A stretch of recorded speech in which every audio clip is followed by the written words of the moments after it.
السلام عليكم ورحمة الله وبركاته داوديال iyo dhageystayaal dhammaantiin aad baan idin wada salaamayna halkan aad nagala socotaan waa CBR Umar Bashiir official ahlan wa sahlan haddii aad naga mid ahayn lagu soo biir like iyo comment iyo share waxaa nagala baqayn fartan dhac ku sii dhag noo taabo waxaan ku soo dhaweynayaa Abwan Daawud waan dhawahay Al-Ustaad Daawud intuu ahay CBR Umar Bashiir official fadlan aad ku cusubtihiin kanaalkan lagu soo biir like iyo comment iyo share nagala baqaylna in su'aalada xasaasiya barbaan abwaanka weydiiyo Umar Bashiir Sheikh beriga wala haya uga bogan doontiin nabe beriga wala haya wala is haya Umar Bashiir soo dhawow waa ka jawaabayaa haddii waa soo dhawo horta dhawo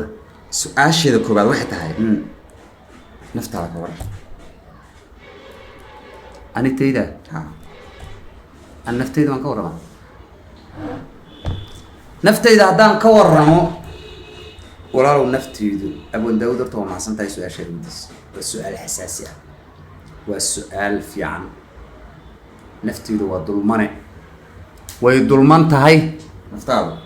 naftaydu way dulman tahay noo sababee qaabka u dulmanta waxay ku dulman tahay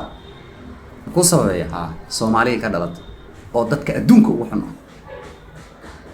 saas naftaada u dulmanta waa dulmanta haddaan dadka la ka dhalay adduunka dadka fiican ka dhalay soo ma fiicnaa maxaa dhacay Soomaaliya dadka wax ka xun Ilaahay soo abuurnay ka dhalatay waa dulman tahay bulshadaasi tafatiri doonta kumatina haddii hadalka kugu raaca iyo kuwa ka soo jeestaba ayaa ka sugaya waa sacar qof Soomaali amaana ku arag Feedback. Soomaali ka xun hooyadiisu dilay aabiisu dilay walaalkiisu dilay eediisu dalkiisu cunaya Soomaali ka xun su'aashaas feedback ayaa ka suganaa abwaan dadka la ogaan doonaa okay su'aasha labaad waxay tahay qabweynka waran qabweynida ka waran isla qabweyniga isla qabweyniga eraga ha Soomaaliyeed laftirkiisii qabweynigii Soomaaliyeed balaydan ii sababee ku sabeeya gabar kastoo Facebook soo fariistay xitaa anagoo qabweyn anagoo ilaa adduunyada anaga xornimo siinay ana Soomaali u sarreeyna anaga adduunka anaga u sarreeyna Soomaaliya adduunyada anaga u sarreeyna sax waxay leeyihiin qof kasta madax kasta Soomaaliya ila qof kasta Soomaaliya ama shacab ha noqdo ama madax ha noqdo ama wax kasta madax iyo majaba ha noqdee qabweynida halka Soomaaliya ku dishay dhageyso waxay yiraahdaan inaga Soomaali anaga adduunka u qabweyn African xornimo siino Caraban xornimo siino adduunka China xornimo siino kuwa Soomaali ha China ayaan xornimo siinay oo xornimada China anaga u doodno Soomaaliya Soomaaliya in lagu daro in aqlabiyada in aqalka in ay kamid noqdaan qaramada midoob Soomaaliya waa cudays soo ma codayna aw Soomaalidaas war adduunyada qaruumi hore tagay oo la gidiyay ka soo qaad Soomaalidaas tage laakiin kuwa hadda joogan ku sheego qabka ay sheegtaan waa been hadday qab weyn yihiin dalkooda ma burburiyeen hadday qab weyn yihiin tuugsi ma aadeen hadday qab weyn yihiin oo isla qab weyn yihiin nin qab weyn ma asaagiisu tuugsadaa maya soo kuwa qaxootiga gacanta saa u hoorsada soo kuwa ceyrta gaada kuwa soo Soomaalida sheegaysa ma horta marka biyo dhaca warkaaga waxa weeye qabweyn Soomaaliya dishay fadlan dadka nagu xiran waxaa samaysiin su'aalaha waxaad ku raacdeenna waad noo soo qoraysiin waxayna ku raacinna taas kumaana raacin baa leeyihiin Soomaaliya Ilaahay baan ku dhashay inay Soomaali qabweyni sheegato haddana ay qaxooti xeryaha dhigood bariyaan ma beenba ayaa ka soo jawaabi doona feedback ka sugi doona oo maasantiin okay ta saddexaad dalka Soomaaliya ka waran dalkeena aan ku noolnahay ka waran laa ilaaha illa Allah Muhammad waa dalka adduunka ugu ayaan ka darab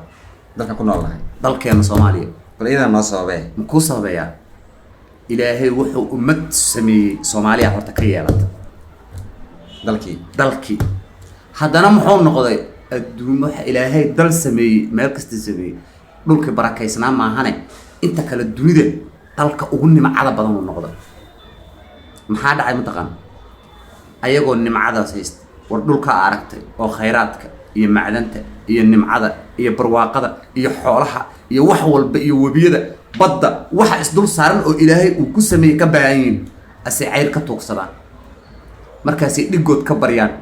markaasay badaha ku daataan markaasay baahi u leedaan bal waxaan Ilaahay uu siiyay uma jeedaan marka dhulkaanu soo ma ayaan degnin okay marka su-aasha waxaan u fahmay dalku waa dale dadkii uusan lahayn dalku waa dalka adduunka ugu ayaan ka daran see dadka ku soo aaday iyo nicmada ilaahay siiyey wax isla maaha iyagaan ka sugaynaa dadkaan ka sugaynaa weliba waxaan ku darayaa dadka in aadka noola socda waxaan idin leenahay barnaamijka noo shargareeya in subscribe noo dhaha like iyo comment noogu qabta in waxaan kaloo idin leeyahay Waxba naga ilaawanina ha ka fikirina ninkaan Soomaali buu ka soo horjeedaa bas si garaad iyo aqal la ugu jirto u fakira sababtoo qiimaha hadalkayga qiimaha feedback soo dhiibta ha okay su'aashii afraad madaxa Soomaaliya ka war way qatalayeen madaxdu ii sababay ayadana waxa ku saweena dadkaani waxay moodaan dad caadi waa dugaag dadkaanu dad maahan waa la dilaa cidaan dilno uma tali karto Soomaali ninka dilaa u taliya wuxuu yiri cariyaan dilno u taliya waan martay cariya hee dilino u taliya hadda qof fiiri shakhsi baa wax laga haleynaya ama shakhsi baa wax laga dhibaya dalku muxuu galabsado ma dhibaato u geystay maya ya waa ku sababeynaya maalin dhaweeto dil baa dhacay wiil askariga uu 2 qof oo dilay askarti way soo qabteen dawladdu ninkii wax dilay maca taliyihii xukumay ay dawladdu xirtay wiilkii dilka geystana xabsiga dhigeen cadaalad sugo waa yaali sharci buu sugaya wax walba sharci ku kala baxan sharcigu qofka weyn ma jirto qof sharciga weyn ma sax qof sharciga ka weyn heer madaxweyne ugu sareeyo iyo heer shacabka ka oo ugu hooseeya qof sharciga ka weyn ma jirto sharciga waa loo sameeyay sax okay dalku muxuu dhibaato geystay waa ta dalkii la burburiyay oo dalkii 30 sano burbursanaayo maalin walba madaxweynaha qabtaa wax soo kabay wax soo cabay wax soo sameeyay wax soo kabay la soo cabay la soo sameeyay in adeer dalku muxuu geystay dhibaato waa ta dalkii la baaba'shay marka dadkaanu waa ku soo wada laamiyada iyo hal qof oo Soomaaliya fiiri hal qof oo Soomaaliya $5 hadaasiis oo aad tiraahdo or dalkaaga soo burburi maxaan ku burburinayaa kuma dhahay oo soo burburinaya $5 badan oo ah $5 badan oo marka dalku dadkaan dad ma aha dadkaan xukun shaddad ah oo mushaddad ah oo adag oo kaliya taliya qaban kara laakiin war dadkaasada ma celin kara dadkaan aqal xishooda malahan ee indha cabsaday leeyihiin okay taas waa fikradaada ummadana ka sugi doonaa waxa ka soo dhaanay ayagana waa maasantiin dad bulshadan ka war sugeena feedback inoo soo celiyaan waa maasantiin su'aashii shanaad baan soo gaarnay waan su'aalahan ugu dambeysay dadka fuqarada ah ka waran dadka fuqarada waxaan leeyahay ilaahay ha bariyaysan hay'adaha bahalka xootiga bariin haddii dadka walaalahooda iyo qof ilaahay abuurtay oo ibn aadana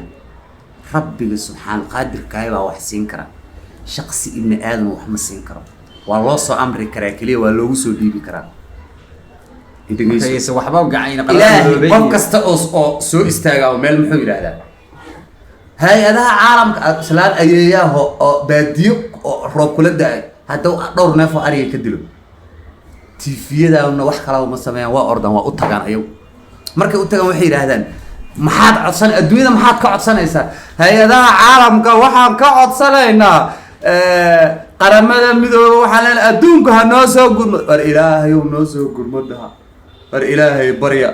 oo rabbiga subxaanahu qaadirka barya kaasaa waxay isii kareen isaga in ku filan wallahi bilaahi qof kasto faqri oo fuqar haysto ilaahay subxaanahu qaadirka baa kugu filan ha baryin ibn aadan asaga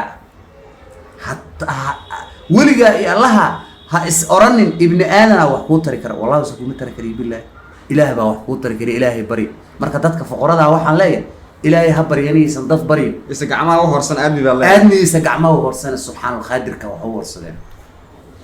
shanta su'aalood aan abwaanka weydiiyay idinkana waan idin weydiiyay fadlan hadaan nagu cusubtiina nagu soo biira CBR Umar Bashir official waa mahadsantihiin waan qaldami karaa anigu ibn aadan baan qaabkan wax u fakaro waa qaldan karaa laakiin hadalkayga ha u arkin inaan Soomaalinimo diidanahay ha u arkin inaan Soomaali ka soo horjeedo ha u arkin inaan Soomaali dhaleecaynayo laakiin waa xaqiiqadan ka hadlayaa dib u raac hadalkayga waa mahadsantihiin CBR Umar Bashir official like walax feedback-na waan sugaynaa walax la qorayo iyo su'aalaha oo aad barnaamijyo kale soo aad u xiiso badan baan idiin soo wadnaa kuwaan iyo kuwo ka qurux badan majaajilooyin gabayo suugaan fanka bahli fanka dhammaan waxaad iminka aad ba nooga xiiso bogan doontiin fadlan nagu caawiyo idinkana fanta iyo suulka kaa doontid وما سنتين والسلام عليكم ورحمة الله وبركاته.